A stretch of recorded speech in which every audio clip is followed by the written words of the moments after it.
हमारी जो राष्ट्रीय शिक्षा नीति आई है, इसकी इतनी तारीफ हो रही है जी, इतनी तारीफ हो रही है। क्यों हो रही है? उसमें कुछ कमियां नहीं होगी ऐसा तो मैं दावा नहीं कर सकता हूं, कोई नहीं दावा कर सकता है। लेकिन जो लोगों के मन में पड़ा था, उनको लगा यार ये कुछ रास्ता दिख रहा है, ये कुछ सही दिशा में जा रहे हैं, चलिए उस रास्ते पर हम चलते हैं। हमें पुरानी आदतें इतनी घर कर गई है कि राष्ट्रीय शिक्षा नीति को एक बार पढ़ने सुनने से बात बनने वाली नहीं है जी। महात्मा गांधी को कभी एक बार किसी ने पूछा था कि भाई आपको कुछ मन में संशय हो, समस्याएं हो तो क्या करते हैं?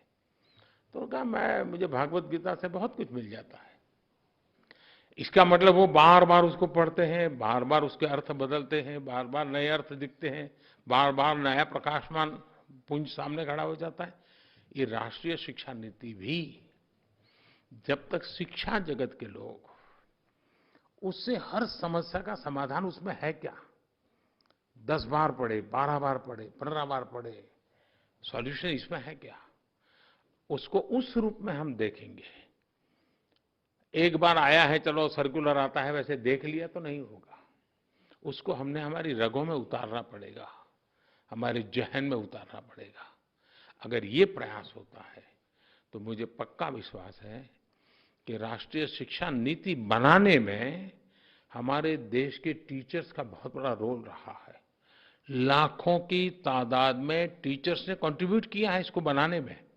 पहली बार देश में इतना बड़ा मंथन हुआ है।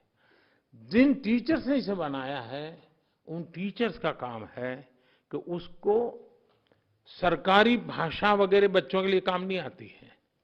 आपको माध्यम होना होगा कि सरकारी ये जो डॉक्यूमेंट है वो उनके जीवन का आधार कैसे बने।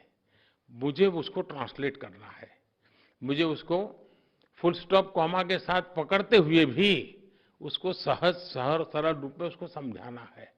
और मैं मानता हूं कि जैसे कुछ नाट्य प्रयोग होते हैं, कुछ ऐसे राइटिंग होता है, कुछ वक्तृत्व स्पर्धाएं होती हैं, बच्चों को राष्ट्रीय शिक्षा नीति पर चर्चाएं करनी चाहिए।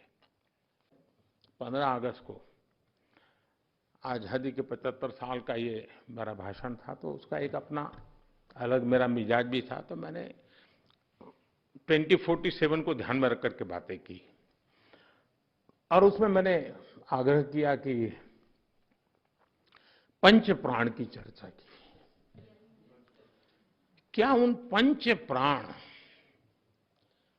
हमारे क्लासरूम में इसकी चर्चा हो सकती है क्या? असेंबली जब होती है, चलिए भाई आज फलाना विद्यार्थी और फलाना टीचर पहले प्राण पर बोलेंगे, मंगल को दूसरे प्राण पर, बुधवार को तीसरे प्राण पर, शुक्रवार को 5वें प्राण पर, फिर अगले सप्ताह फिर पहले प्राण पर ये टीचर, यानी साल भर।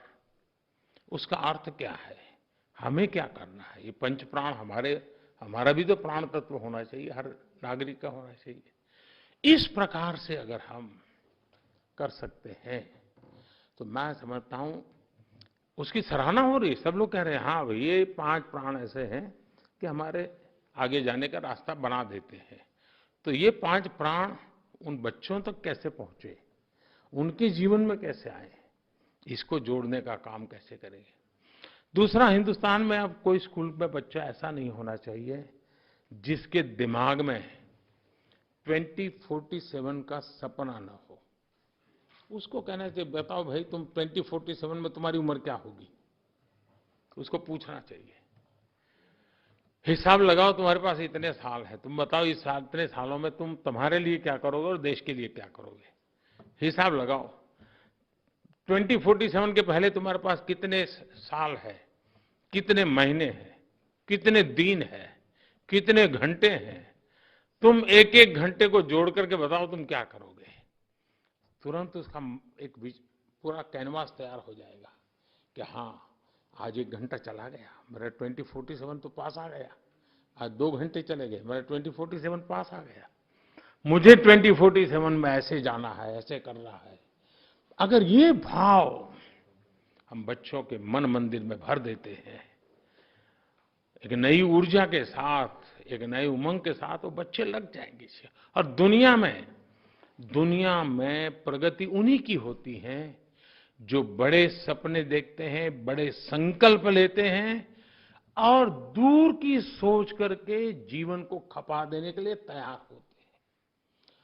हिंदुस्तान में 1947 के पहले एक प्रकार से दांडी यात्रा 1930 और 1942 1942 अंग्रेजों भारत छोड़ो, ये जो 12 साल आप देखिए पूरा हिंदुस्तान उछल पड़ा था। सिवाय आजादी कोई मंत्र नहीं था। जीवन के हर काम में आजादी, स्वतंत्रता, ऐसा एक मिजाज बन गया था। वैसा ही मिजाज, सुराज, राष्ट्र का गौरव, मेरा देश मुझे यहाँ पर, ये समय है हमें ये पैदा करने का। और मेरा भरोसा हमारे शिक्षक बंधुओं पर ज्यादा है, शिक्षा जगत पर बड़ा ज्यादा है। अगर आप उस प्रयास में जुड़ जाएं, मुझे पक्का विश्वास है हम उन सपनों को पार कर सकते हैं।